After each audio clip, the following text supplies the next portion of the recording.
like a promise life could no longer keep. "Zara," he whispered, his voice barely louder than the rain tapping against the windows. "Don't chase love. If it's real, it will stay." She nodded, unable to speak, her throat burning with unshed tears. His grip tightened for a brief second, then loosened. The heart monitor slowed, its sound stretching painfully in the air before it fell into a single, endless line. Zara froze. The world around her went silent. Tears slipped down her cheeks, but she didn't wipe them away. Some heartbreaks arrive once and change a person forever. The burial came quickly, as these things always did. The village gathered under the harsh sun, dressed in black, whispering words that cut deeper than sympathy ever could. "She's still unmarried," one voice murmured. "Who will take care of them now?" another added.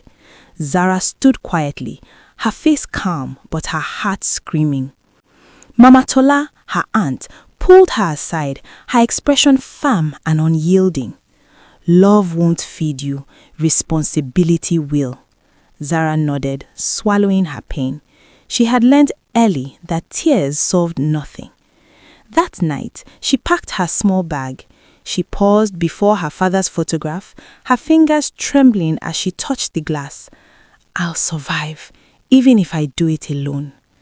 By morning, she was on her way to the city. Life there was harsher than she imagined. Zara found work as a caretaker at a community housing estate. The days were long, the pay barely enough, and complaints never ended. Some tenants spoke to her like she was invisible, others like she was less than human. More than once, she stood in a quiet corner, wondering if leaving had been a mistake. One afternoon, as a tenant shouted at her over a minor issue, a calm but firm voice cut through the noise. "She works with me. Speak to her with respect." Zara turned and saw Nathan Okoye for the first time. He stood tall, his tone gentle but unmovable. The tenant fell silent and walked away. Zara stared, stunned. No man had ever defended her like that. Later, Nathan thanked her for her hard work. He said, "You matter here." She didn't respond, but the words followed her long after he walked away. Days turned into weeks. Zara and Nathan walked side by side. They cleaned, fixed broken pipes, laughed at small mistakes. He noticed she skipped meals and quietly left food where she would find it. She noticed and pretended she didn't. Kemi, her best friend, noticed everything. "That man looks at you like peace," she teased. "Peace doesn't last," Zara replied, though her voice lacked conviction. One night, the generator hummed softly as they sat together under the quiet sky. Nathan spoke carefully, like someone afraid of reopening old wounds. "I once loved someone," he said, "but fear made me leave." Zara listened without interrupting. Something inside her shifted, a small crack in the walls she had built so carefully. The estate held a small celebration weeks later. Music played, food was shared, and laughter filled the air. Zara laughed freely for the first time in years, and Nathan watched her with a smile that lingered longer than he intended. The moment felt fragile, sacred. "I don't want to scare you, Zara," he said softly, "but my heart already chose you." Zara hesitated, then reached for his hand. Tears slid down her face as their fingers intertwined. Their first kiss was gentle, unrushed, imperfect, real. The truth, however, waited patiently. One evening, Zara overheard a conversation she was never meant to hear. Nathan had once walked away from a woman who depended on him emotionally. The guilt followed him ever since.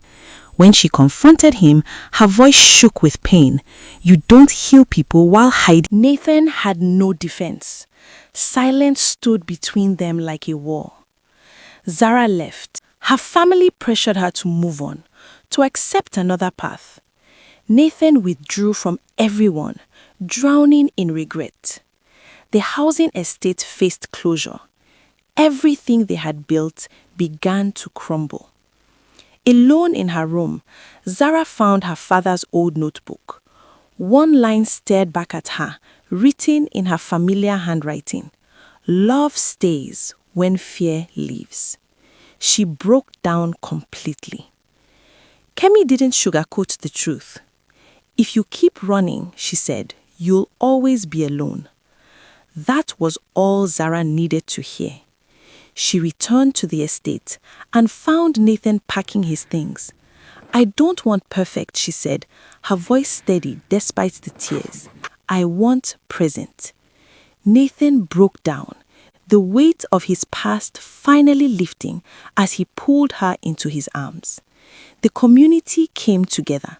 The estate survived.